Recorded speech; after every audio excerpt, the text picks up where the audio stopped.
चाहिँ कहाँ मेरो हेटौडा हेटौडा तपाईँलाई खास के गरेको चाहिँ के गरेको कुमारी ब्याङ्कले हजुर कुमारी ब्याङ्कले चाहिँ ओडीमा राखेको पैसा ओडीमै राखेको पैसा चाहिँ मेरो बुढाले के अरे जोइन्ट खातामा राख्नु भएको थियो पैसा जति सबै 5 करोड 90 लाख चाहिँ अनि 4 करोड 20 लाखमा चाहिँ मेरो श्रीमानको साइन बिना चाहिँ निकालेर आफै चलाइदियो हजुर आफै भनेको त त्यो कसलाई चलाउन लाएर यिनीहरूको गिरोले यिनीहरूले सपोर्ट गरेर चाहिँ पैसा निकालेर चाहिँ म 7 करोड 75 लाख चाहिँ ठगी भएर माइती घर मण्डलमा चाहिँ न्यायको लागि आएको। तपाईँ अस्ति नै धेरै पहिलादेखि केही सरकारबाट केही भएको छैन कोही भेट्न होइन म भित्र मन्त्रालयतिर गइरहेको छु भइरहेको छ पुरा भइरहेको छ अर्थ मन्त्रालयमा सम्भावना छ यिनीहरूलाई झिकाइसक्यो यिनीहरूलाई झिकाउने होइन ब्याङ्कलाई चाहिँ झिकाउने कुरा भएको ब्याङ्कले हो नि त जाल सबै सुरुमा त ब्याङ्कले गर्यो नि त अनि अरू मिले भित्र अरू मिले कुन चाहिँ हो त्यो देखाउनु त ब्याङ्कको मान्छे छैन यहाँ हेटौडा मैले त्यो फोटो भेटिनँ विद्यासागर दुलाल थियो हेटौडा शाखामा त्यो विद्यासागर दुलालले चाहिँ यो सबै गरेको चाहिँ यो गिरोहसँग मिलेर उहाँको बलमा प्रेमबहादुर पुलामी प्रदेश सांसद कहाँ हुनुहुन्छ त हजुर घरै हुनुहुन्छ टिचर हुनुहुन्छ बिरामी हुनुहुन्छ मुटुको समस्या छोरासँग के कारोबार भन्ने कुरा आएको थियो छोरासँगको कारोबार छोरो पनि अलिकति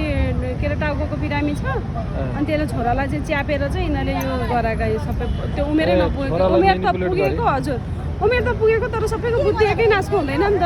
त्यो जालोभित्र चक्रव्यूहभित्र हालेर चाहिँ यो काम गरेर प्रेमबहादुर पुलामी र कुमारी ब्याङ्कले चाहिँ यो सबै गरेको अब अहिले मन्त्री बन्न खोज्दै हुनुहुन्छ अनि मन्त्री के अरे महेश बस्नेतले यसमा उ गर्नु भएको छ के अरे महेश बस्नेत कुन पार्टीको माओवादी पार्टीको अन्त माओवादी र एमाले त मिलेर गएको नि कसरी मन्त्री पद त्यही हेटौडामा कसरी दिनु हुँदो रहेछ हजुर उनीहरूको बुढाबुढी नि छन् यसमा कागज गर्नु भएको छ उहाँले कागज बुढीलाई साक्षी राख्नु भएको छ साक्षी उहाँ त अब कानुन बनाउनु जानु भएको मान्छे कानुनको किताबी किरो हुनुभएको मान्छेले चाहिँ बुढीलाई साक्षी राखेर कानुनबाट बचाउन सकिने गरेर यो एउटा जालो बिछाएर चाहिँ पुराना दलहरूको चाहिँ नि जुन उनीहरूले गरेको अन्याय थियो नि यो सरकारले त सबैले चिर्दैछ नि त अब यो तपाईँको होला केही खोइ अब हुन्छ जस्तो लाग्छ आफू सत्यमा छु सत्यको जित अवश्य हुन्छ भन्ने छ तर मन्त्री बन्न खोज्दै हुनुहुन्छ अरे थुप्रै कुराहरू आएका छन् यो हेटौडाको 3टै प्रदेश मुख्यमन्त्रीहरूले सबै हेर्नु भएको छ बागमती प्रदेशका मुख्यमन्त्रीले यो केस सबैलाई थाहा छ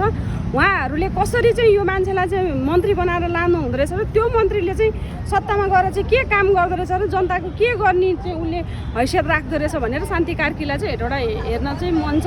सरकारसँग च्यालेन्ज छ ऊ मन्त्री कसरी बन्छ भनेर यो केस नमिलाइकन कसरी मन्त्री पदमा खान्छ भन्ने च्यालेन्ज छ शान्ति कार्कीको चाहिँ मन्त्री त कसरी खानु र उसले ऊ त अब चुनावबाट आउन सक्ने सम्भावना पनि छैन चुनावबाट होइन अहिले अब यो पार्टी मिलेर गएको छ नि त माओवादी र एमाले मिलेर गइस हजुर प्रदेश सरकारमा चाहिँ उसलाई मन्त्री छनौट गर्न पनि मान्छे असाध्यै राम्रो मान्छे भयो आज मैले यसरी सार्वजनिक रूपमा यो माइती घर मण्डलमा फोटो राख्ने आँट कसरी राखेँ त हाल्नु उहाँले मलाई मुद्दा हाल्छु भने यहाँ फाँसीको सजाय दिए पनि मलाई डर छैन हजुर पार्टीको नेता रहेछ प्रदेश सरकारमा चाहिँ जाँदै रहेछ यो मान्छेलाई किन आउँछ यसले बदमासी गर्दैछ यसलाई कारवाही गर्नुपर्छ भन्ने सबैको जवाबमा